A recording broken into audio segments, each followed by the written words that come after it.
Welcome to Lead Follow, a podcast for pastors and leaders, hosted by MCUSA Executive Director Glenn Guyton. Join Glenn as he talks to folks across the denomination to help equip today's leaders who are leading while following Jesus.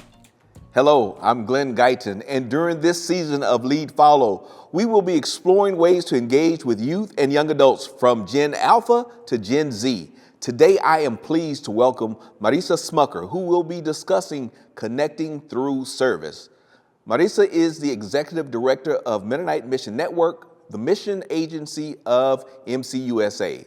She joined Mission Network in 2015 as a church relations representative.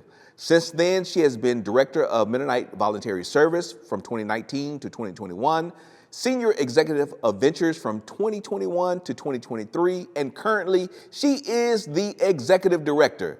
Now, Marisa has experience in both international and domestic ministries.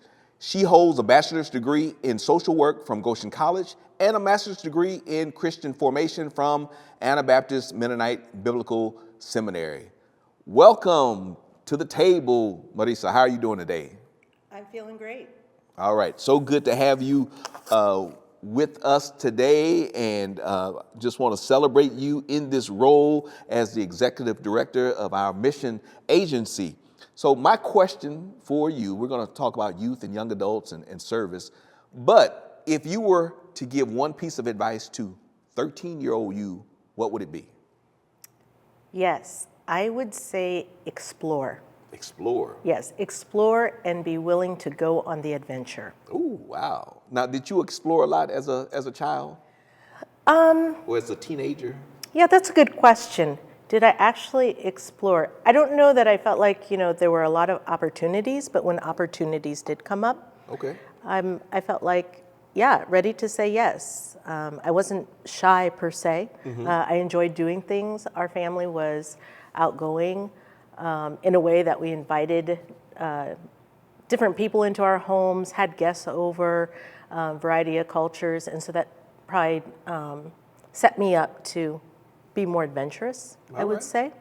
But yeah, so I would explore. I think there's so many opportunities out there now for young people that sometimes we don't know what they are. Yeah. So look for your options, see what fits you, but also be willing to try things that you think, I don't know if I'd want to do this, or I don't know if, I like this. You don't know until you try it. Okay. And so were your parents involved in like missions or service opportunities? Yes, they were. Actually, that's how I came to the United States. Okay. So my parents had my two brothers, and they had some friends that were living in Costa Rica doing the summer service trimester for Goshen College, and they had said, hey, we're here in Costa Rica, you should come visit us. Okay. And at that time, they thought, hey, we'll go ahead and check it out. And my dad said, if you can find me voluntary work, I'll come. And they did. They found him some voluntary service work, helping with building at an addition for a daycare center. Okay. With some conservative Mennonite group. And so they went for 5 months, did voluntary service, and during that time, they found me. Oh, really? Yeah. Were you just wandering the streets and, hey, look, it's was. a baby, look, it's a baby.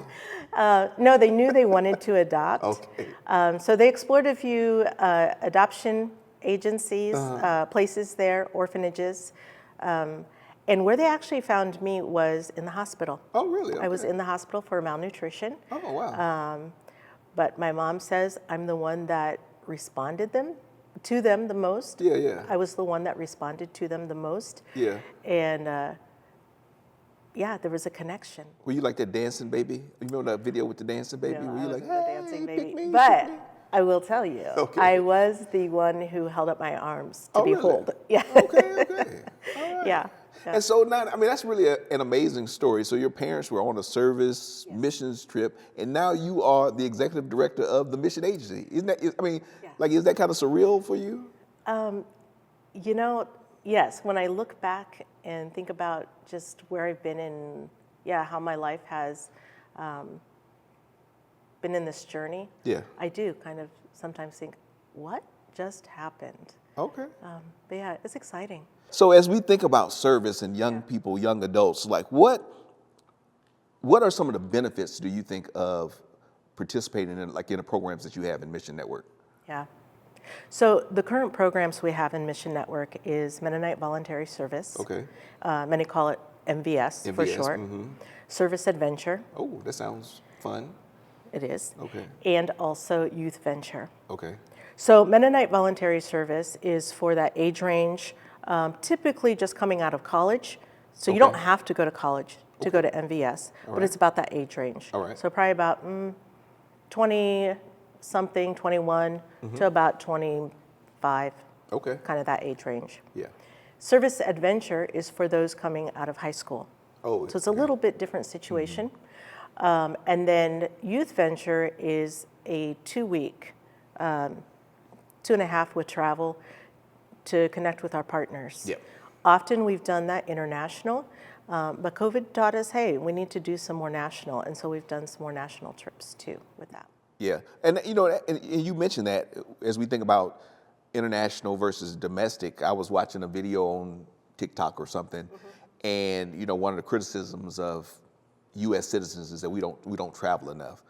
But the guy, he was a European guy, and he was basically saying, he said, "Do you know how large the U.S. is? Like, there are so many different places and regions in this country for people to explore." So I'm glad that that's an option for people that want to get involved and maybe don't want to travel overseas. Right.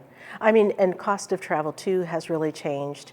I think with COVID too, some people still a little leery about travel, but we have some exciting partnerships.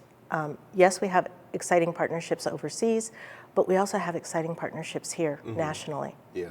And so again, so what do you think are the benefits or the takeaways? Like if I and I actually have sent my son on a youth venture trip, and so my son enjoyed it. So I know what the benefits are, but if you could explain to people who are watching, what do you think that when the kids go on these trips, what do they get? And I say kids, but youth, young adults, what do they get back in return for this investment? So let me start with our shortest program, Youth Venture. Okay. When I think about the young adults that have participated in that, it's that space of exploration, right? So they get to see what is happening in the world. We get an opportunity to introduce them to partners that we work with. Okay. They get to see an example of what can mission look like. I think people have an idea of mission from before. Okay. And they don't understand that the way that we work with mission is we really work closely with the partner. Right. Often when we're in spaces, whether it be international or national, it's because there was an invitation. Okay. Yeah. And so that invitation lets them know, hey, we are in this together mutually. We're checking out, what they're bringing and resources, gifts that they're giving to this relationship, and we're doing the same. Yeah. So when the youth participate in Youth Venture, they're seeing that relationship. Yeah. And so they're learning. So that's a big piece of what Youth Venture is about. It's that learning. We do put in some of that, some service, not because we think they have something only to give, but it's that participation part. And we have found in our experience that makes a huge difference for somebody who experienced something and crossed that threshold of just learning. Yeah. So I think that's, and you mentioned this, and I'm just going to repeat it because I want to make sure people catch it. Like, there's a different way of doing mission maybe than what we did in the 80s or the early 90s, where it was more like, hey, we're Americans, we know everything, we're going to come over and we're going to fix stuff for you all, and we're going to give you this stuff. Versus now, it's a partnership. So they're learning from us, we're learning from them, and we are invited into these spaces. So that's a different awareness now, I think, with some of these service trips. Yes, I would even add as well, there is a component too where mission is coming to the U.S. Ooh, okay, right. In the United States, we've gone through a lot of changes. We have some of our own struggles and challenges that we have, and we can learn from others from other countries as well. Yeah. And I think it's important to always remember we can learn in addition. We are not about going one direction and saying, hey, like you had mentioned, we've got it all figured out and now we're doing mission over there. It's, hey, let's pay attention. What is God doing in the world? Yeah. And sometimes God is doing that right here. God's at work everywhere in the world.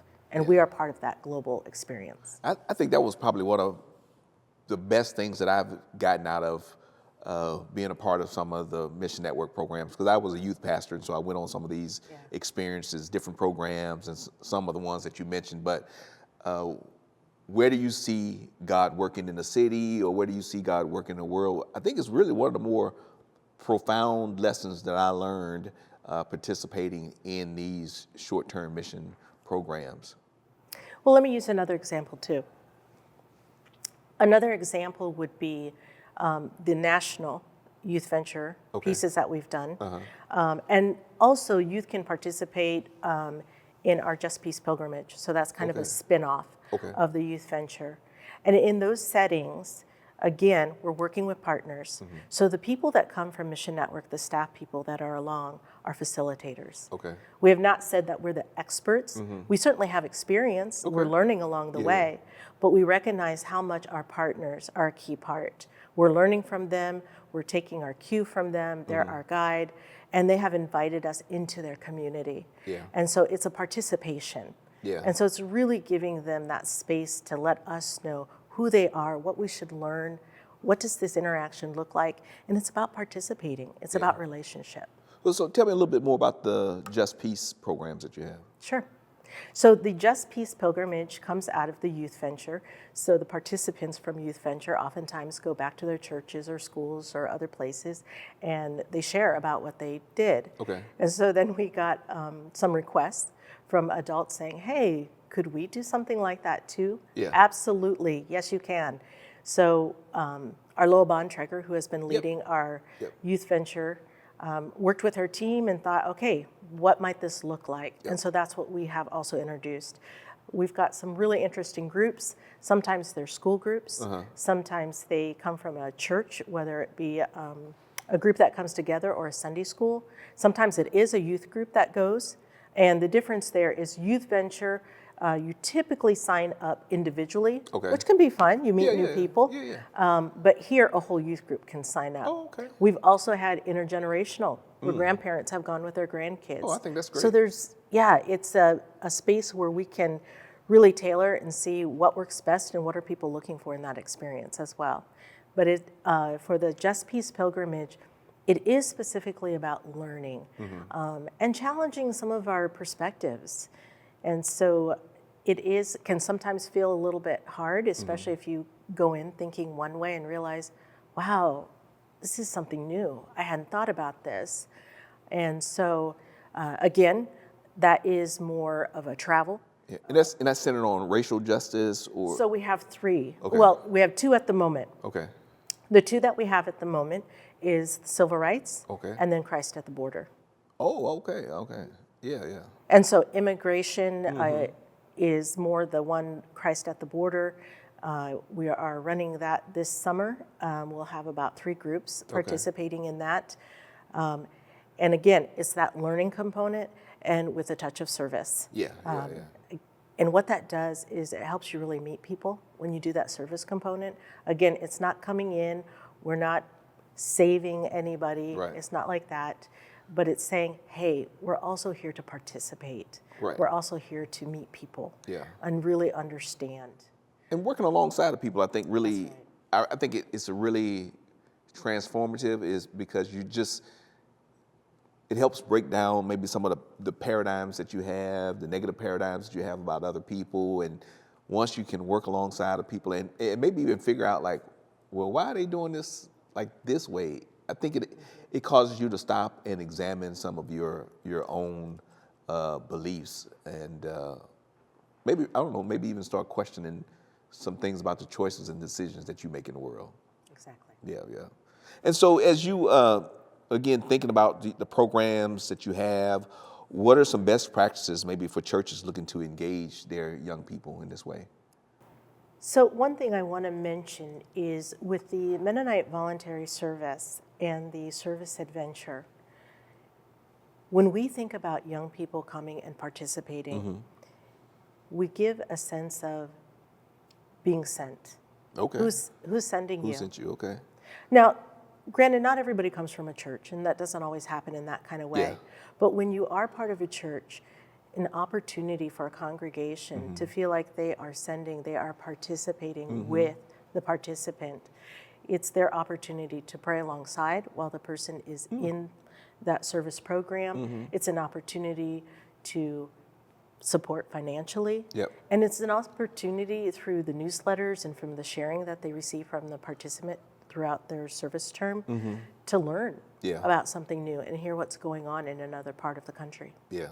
No, I think it's amazing to kind of, like I said, what you said about like sharing the stories, coming back and reporting. I think that's a really important part of the learning. And even though I've traveled all over the world, my son went to Indonesia with one of the Mission Network groups, and it was, I would say, it was a transformative experience. And some of it was funny to me, right? Because he was telling me the stories about some of the ups and downs that you have when you're traveling and eating new foods, meeting new people, and I just laughed because I said, well, I could have told you that was going to happen, but just to see him live through those experiences, and then we could talk about it together, because I had told him stories of my travel, and he knew I had gone international and things like that, but it was different now that he had that experience for himself. So, and I think even in some ways he may have been better prepared than some other young people that went on the trip, because I was able to at least give him a little framework. He knew a little bit about it, so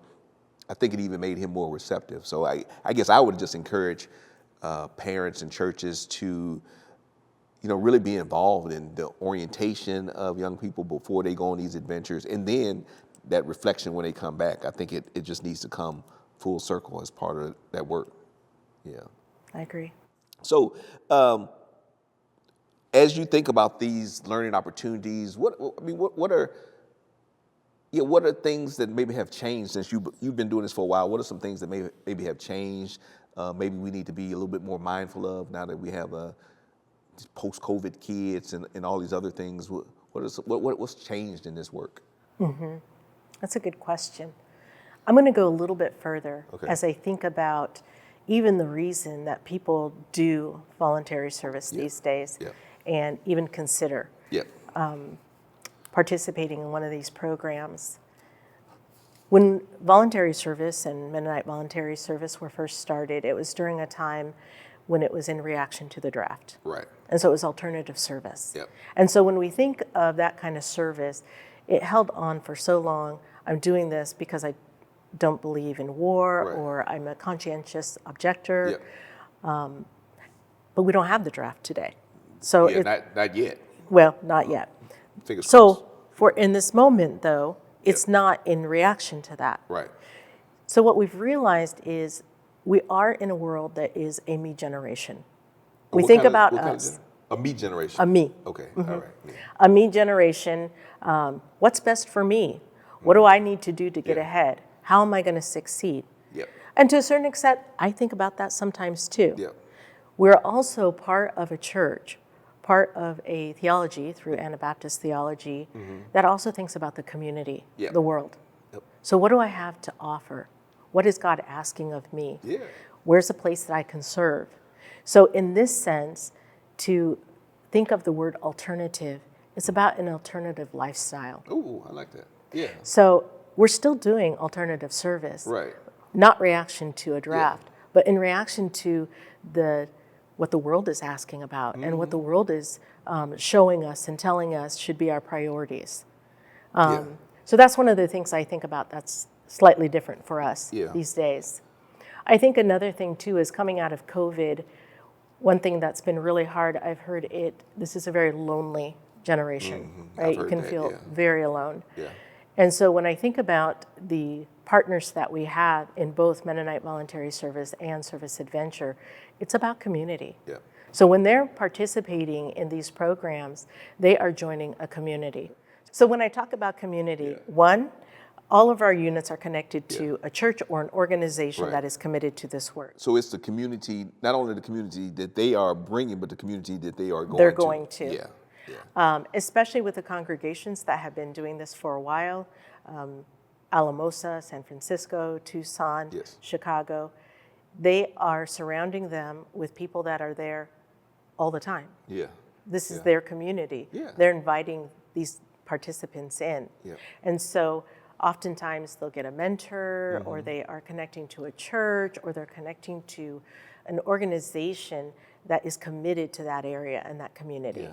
So they're joining something. Well, you know, That's the first community. but and I'm going to interrupt you there, but I think it's something important about that, especially if you're coming from a dominant culture, right? You're coming from a dominant culture where you're used to being in charge and controlling everything and knowing the schedule, and then you're going into this other community, and you kind of have to like, okay, what do I do, right? It's an interesting point of reflection. Now, even, sometimes when we talk about dominant culture, we're talking about white people here in the U.S., but even as an American, you're used to being like in control and being like, oh, people are looking up to me. But then you get into this environment where people may worship differently, they speak differently, the food is different, and you don't have access to all of the creature comforts that you're used to. It really is it's an interesting experience. Yeah. Yeah. Well, and in my work as the director of Mennonite Voluntary Service for the 2 years that I did that, in learning from these groups too, you're also learning that they're ready to receive Yep. and to love on the participants that are yeah, coming. yeah, So I don't want people to be scared. No, it's nothing to be scared. No, but it's exciting. It's Yeah. exciting that they too see themselves as giving to Right. the participants. Right. The other piece of community that's happening is the actual household. Okay, right. They're right. forming a community in Yeah, themselves. They're yeah. learning to meet new people. They have a ready-to-go household. Mm-hmm. I think in today's world, when you get out of high school and if you go right into work or if you come out of college, sometimes it's hard to know, where do I go? How do you start community? Where do I make friends? Yeah. Who's going to support me? Man, I'm still supporting my kids. Maybe I'm doing something wrong. Maybe I need to. How do I get? Let me sign them up for one of these programs. Get them out of my house. But no, I understand what Yeah. you're saying. Yeah. Yeah. Yeah. So this is a great way to walk into a ready-made community. Yeah. I like that, and I think that's good as we're talking about young adults now. And you mentioned, I like this. I don't think we've talked about alternatives service as much as we used to, but I like thinking about it this way because a lot of kids don't know what's next. College is not affordable for many people. It's not guaranteed that if you go to college and spend 50 or whatever, I don't know what college costs now, $150,000, that you're going to get a job or anything like this. So this is maybe an alternative to some of those choices, and one which you can find a community. You have time to grow and mature. You probably will get a greater appreciation for the things that you do have, depending on where you go. And I know everywhere you go is not like underdeveloped. You go to a variety of places. Correct. Yeah, and so, but I even think if you go to, anytime you go outside of the U.S., stuff is different. Yeah. Like no matter what country you go to, it's just different, right? You got to get used to new habits, new ways of thinking, and the U.S. tends to be really, really individualistic. Other countries maybe not so much. So I like that thinking that it is an alternative. So young people that may be struggling with, well, who am I? What am I going to do? This is a safe kind of transition process that they can go through if they participate in one of these programs. I agree with you. Mm-hmm. And I would add, it is also a space of exploration. Sometimes we think, and this works for some people, you go from high school to college to graduate school, mm-hmm. and in some cases, especially if you want to be a doctor, yep. maybe that's what you do, or yep. if you want to be an attorney or a psychologist, etc. I also believe that taking a break during that time also helps you to see a bigger world. Yeah. So that when you do get into college or into grad school and do that continued learning, you have more of a sense, not just from the books mm-hmm. And from those safe places of an institution, but now you have a little bit more world experience. Yeah. You have a community experience. You've heard other people in their experience that inform now some of the choices that you're going to choose to make. Mm-hmm. And you get to see some of these things that you may read about in the history books from a different perspective. Yes. Right? And I do think a lot of learning happens out in the field, out in the world. We can't discount that. And I think we need to encourage young people to, take a gap year. That's what we used to call it, take a gap year. You'll be fine. If you take 2 years off, do some service and adventure, you're going to be fine. It's not like you're going to miss out on Right. I don't know what we think they're going to miss out on, but I want to do parents. Do you think parents now, the ones that you encounter, do a good job of encouraging their kids to explore? Or do you think parents are more inclined to say, hey, let's take the safe route?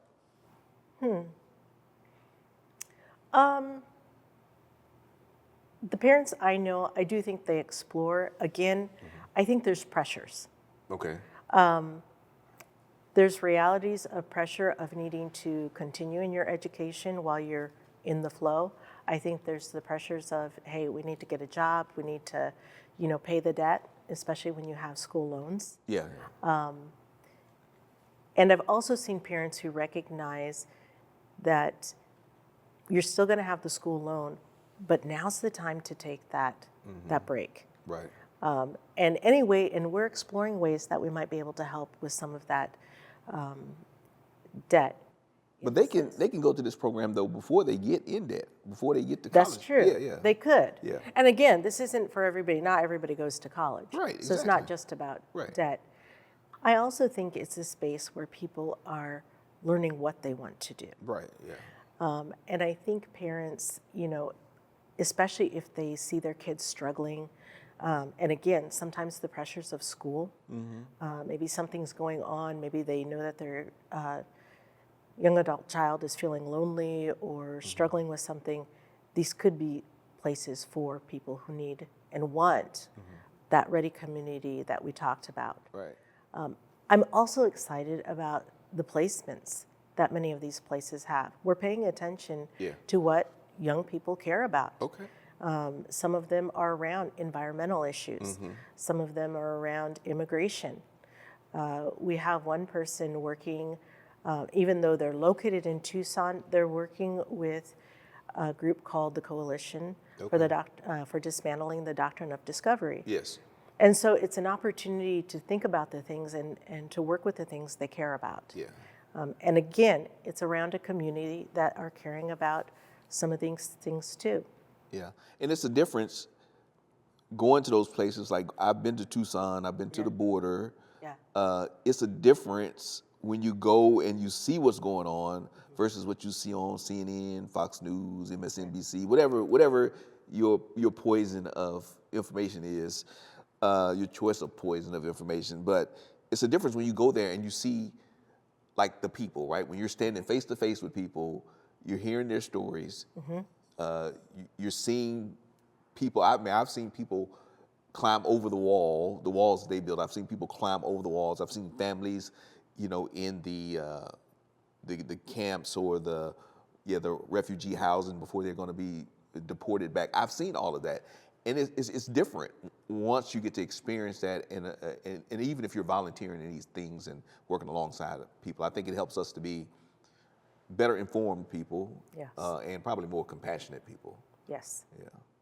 So I think that's the challenge for us in these service projects and service programs. I hope that people will take advantage of it, and I hope that young people will feel like, hey, I can explore, I can try new things. What would you say to a young person that's on the fence? They don't know if they should do this or not. Let's say it's a high school student that just graduated. What would you tell them as the executive director of Mission Network? I'd say it's an opportunity to see what's out there. I get excited about the fact that, this is that new road, something that maybe you hadn't thought would be possible. And I think sometimes in our communities, especially if we haven't done much travel or we haven't lived many places, and let me just say, traveling and living places are very different. Oh, okay.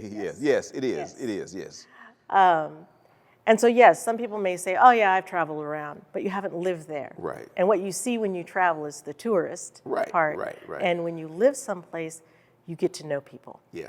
You get to understand a community and their context. Yeah. And so here's an opportunity to put yourself in a new space and see what the new possibilities are. Right.